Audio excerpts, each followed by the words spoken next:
Now we have a question from the KIPP School. Go right ahead. Aloha.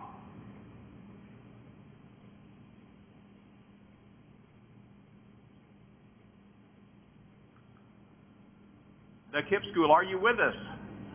Aloha. There you are. My question is, what was it like to be one of the survivors of Pearl Harbor? The KIPP School, are you with us? Thank you. What was it like, or what is it like to be one of the survivors? What was it like to be one of the survivors of Pearl Harbor? Well, you're one of the luckiest persons on earth, because it was just a question of where you were at that particular time. The fact that I was on the signal bridge saved my life. The man I released.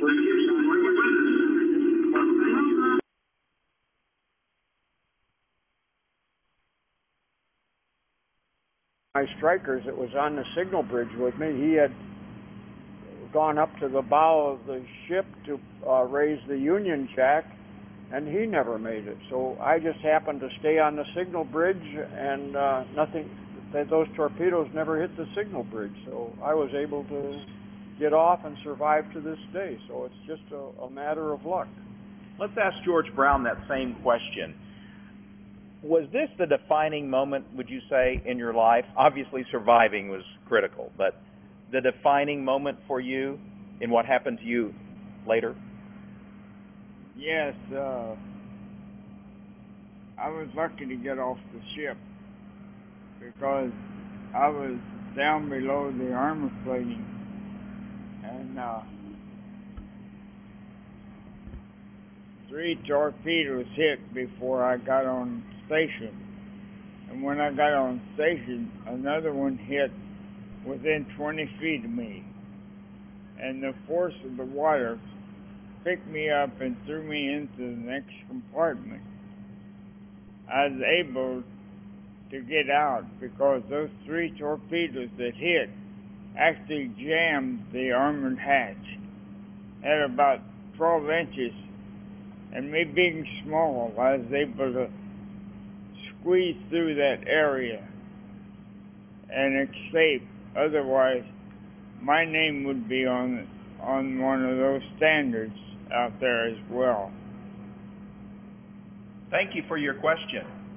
We have just a couple of minutes left in this segment, but I want to remind everyone that the survivors who are with us here today are going to be staying around after this webcast is over, at least the first 45 minutes of the webcast is over. They'll be staying with us for an additional period of time, so if you have more questions, we'd like to hear from you.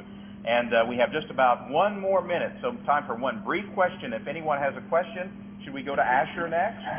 Yes, Asher. Okay.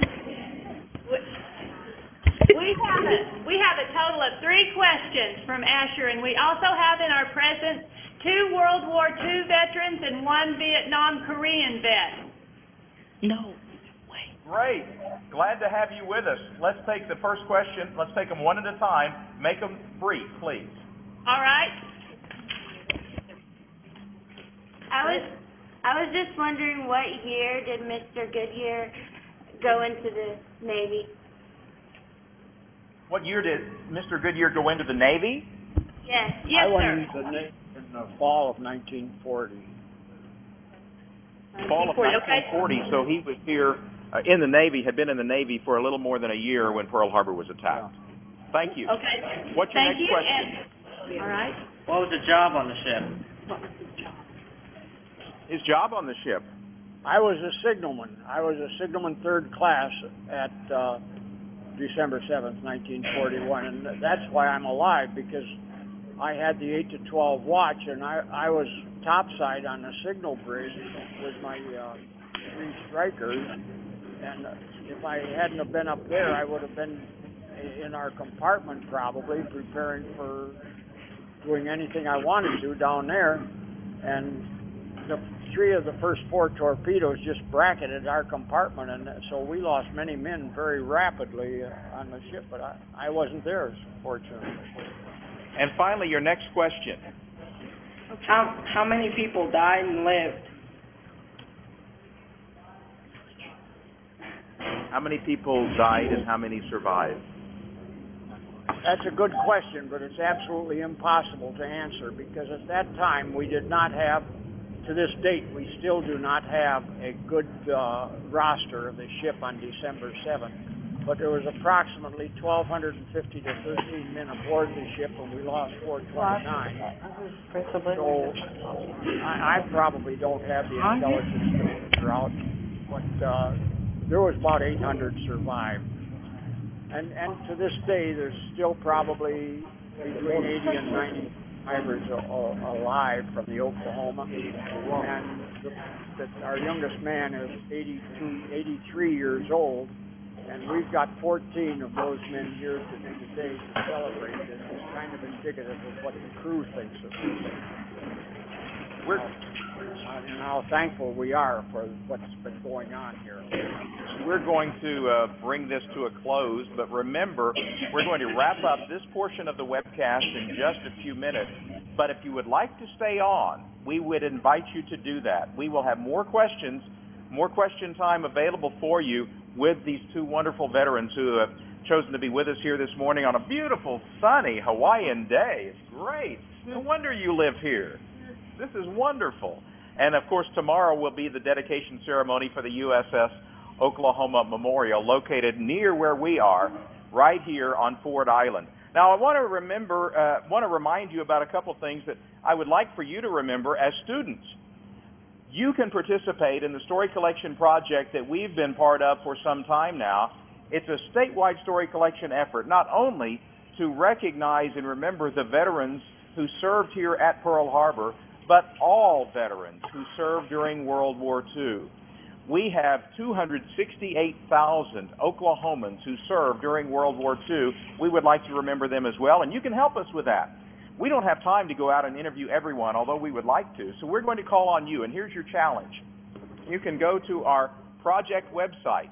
You can get a copy of this field kit. This field kit will tell you how you can go out and interview a veteran either on audio, on video, or even record it in written form and send it to us. We'd like to collect as many stories as we can, and you play a big, big part in that. So we're asking students from across the state of Oklahoma to help us with the story collection project so that we can record as many stories as possible while we can with the World War II veterans who have a contact with the state of Oklahoma.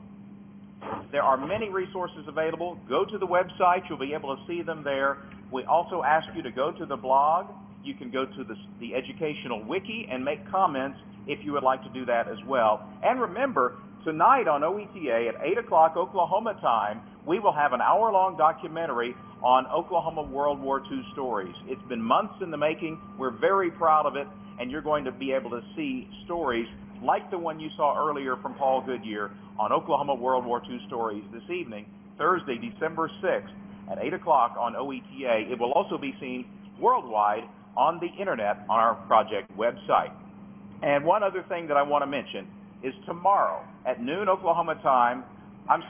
Hawaii time, 4 o'clock Oklahoma time, the dedication ceremony for the USS Oklahoma will take place. We will have a live webcast at 4 o'clock Oklahoma time from right over there where the USS Oklahoma Memorial is located. You'll be able to watch it at 4 o'clock Oklahoma time. It will be archived then, the program that we present, and you'll be able to watch it on the project website for a long, long time. But we do invite you to join us tomorrow at 4 o'clock Oklahoma time.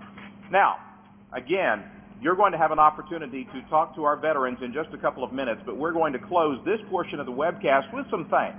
A lot of people have participated in this project.